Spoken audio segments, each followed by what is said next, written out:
Workers నాయకులు మాతో చర్చలు జరిపారు. వాళ్ళు ఆడియో మెసేజెస్ ఉంటే విన్నాం. అందులో ప్రధానంగా నాకు కనిపించింది రాజకీయ కోణం ఎక్కువ కనిపించింది.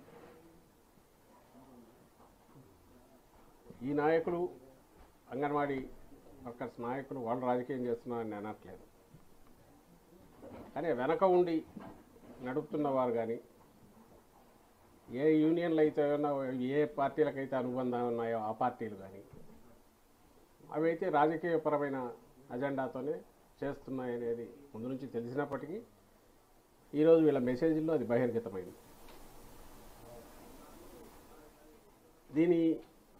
దీని రిపర్కషన్స్ ఇవి ఎంతవరకు ఉంటాయనేది ఆలోచించడం కంటే ఇంతమంది ఉన్నాం కదా, 1,00,000 మందిమి, మనం అనుకున్నది రాకపోతే ప్రభుత్వాన్ని అయినా దించేంతవరకు పోగలం అనే ధీమా బయట నుంచి ఆర్గనైజ్ చేస్తున్న నాయకులు లేదా పార్టీల నుంచి ఉందని వాళ్ళ మాటల్లోనే వ్యక్తమవుతుంది ఆడియో ఇది వింటే. ఎగ్జాక్ట్లీ మేము ఏదైతే భయపడుతూ వచ్చామో, వాళ్ళను హెచ్చరిస్తూ వచ్చామో అంగన్వాడీ ఉద్యోగులు, అదే ఫైనల్గా జరుగుతుంది.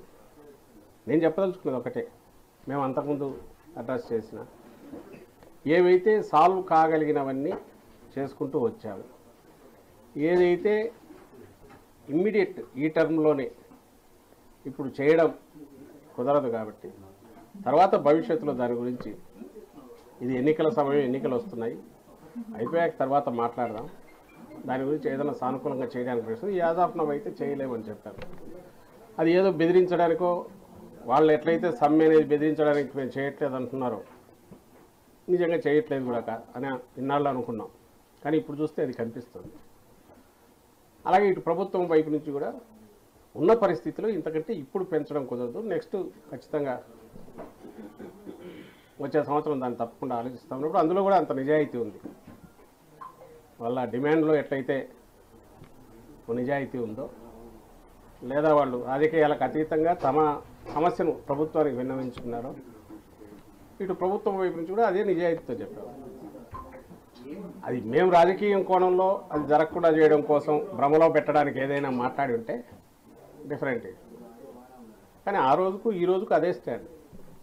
ఆ రోజు కూడా ఇదే చెప్పాం, ఇట్లే సమ్మె చేస్తూ ఎంతకాలం అని ఇది ఉంటారు ఒకటి. ఇంకో పక్క దీని మీద, ఈ ప్రోగ్రాం మీద, అంగన్వాడీ ప్రోగ్రాం మీద లక్షలాది మంది పిల్లలు, బాలింతలు, గర్భిణులు, మహిళలు డిపెండ్ అయి ఉన్నారు, కుటుంబాలు డిపెండ్ అయి ఉన్నాయి. వాళ్ళకిచ్చే ఫుడ్ కానీ, రేషన్ కానీ, రెగ్యులర్ సప్లైస్ కావాలి, మళ్ళీ మంత్ వచ్చింది, అది మొదలవుతుంది, దానికి అవసరమైన ఏర్పాట్లు జరగాలి. అంటే ఎక్కడో ఒక పాయింట్ దగ్గర గవర్నమెంట్ ప్రత్యామ్నాయ ఏర్పాట్లు చేసే ప్రయత్నం చేయడము, లేక మిమ్మల్ని మీకు నచ్చజెప్పి చేయించడము, ఏదో ఒకటి చేయాలి. ఆ నచ్చజెప్పే ప్రయత్నమే ఇంతకాలం జరుగుతూ వచ్చింది. రెండవది, ఇన్ని రోజులుగా చేస్తున్న ఎవరో ఎక్కడైనా సొంతంగా వాళ్ళ అత్యుత్సాహంతో ఎక్కడైనా చేసిన రేర్గా జరిగినాయేమో కానీ ప్రభుత్వం వైపు నుంచి ఏదో హెరాస్ చేయడమో, బెదిరించడమో, ఇంకో చేసింది అయితే లేదు ఇంతవరకు.